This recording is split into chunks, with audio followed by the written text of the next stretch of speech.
Winn-Dixie Chapter 12. Me and Winn-Dixie got to Gertrude's pet so early for my first day of work that the close sign was still in the window.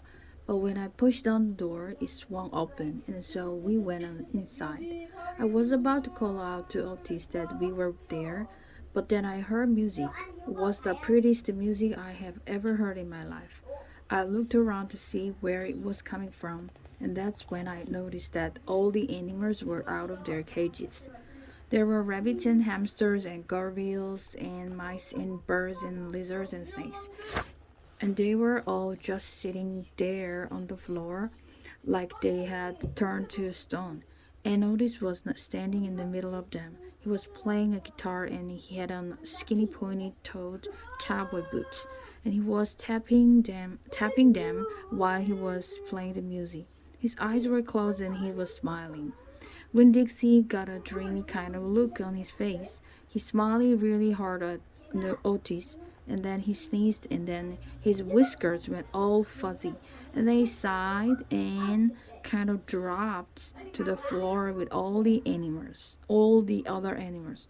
Just then Gertrude caught sight of Winn-Dixie. Dog! She croaked, and flew over and landed on his head. Otis looked up at me.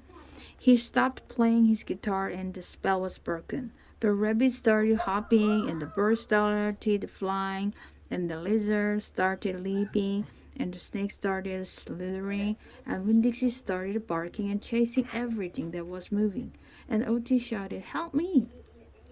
For what seemed like a long time, me and Otis ran around trying to catch mice and doorbells and hamsters and snakes and lizards. We kept on bumping into each other and tripping over the animals, and Gertrude kept screaming, "Dog, dog!" Every time I caught something, I put it back in the first cage I saw. I didn't care if it was right cage or not. I just put it in and slammed the door, and the whole time I was chasing things, I was thinking that Otis must be some kind of snake charmer. The way he could play his guitar and make all the animals turn to stone. And then I thought, "This is silly," I shouted over when Dixie barking and Gertrude yelling. I said, "Play some more music, Otis." He looked at me for a minute, then he started playing his guitar, and in just a few seconds, everything was quiet. When Dixie was lying on the floor, blinking his eyes and smiling to himself and sneezing every now and then, and the mice and the gerbills and the rabbits and the lizards and the snakes that we hadn't caught it yet got quiet and sat still. And I picked them up one by one and put them back in their cages.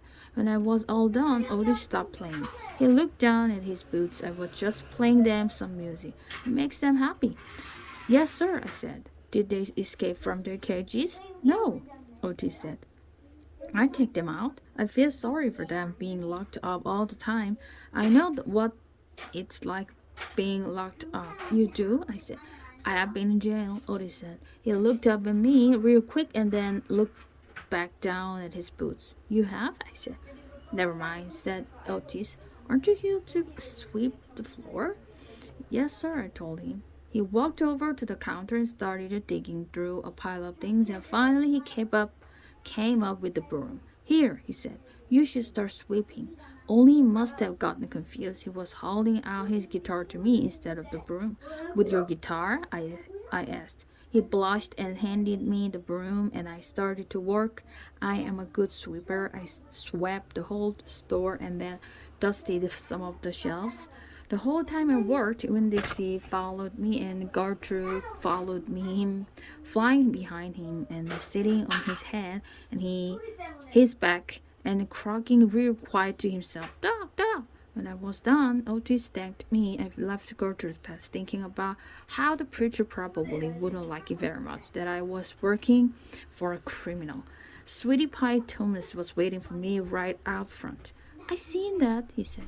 She stood there and sucked on her knuckle and stared at me. "Seen what?" I said.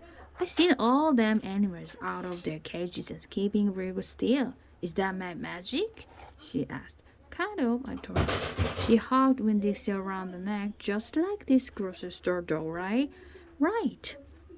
I said. I started walking, and Sweetie Pie took her knuckle out of her mouth and put her hand in mine.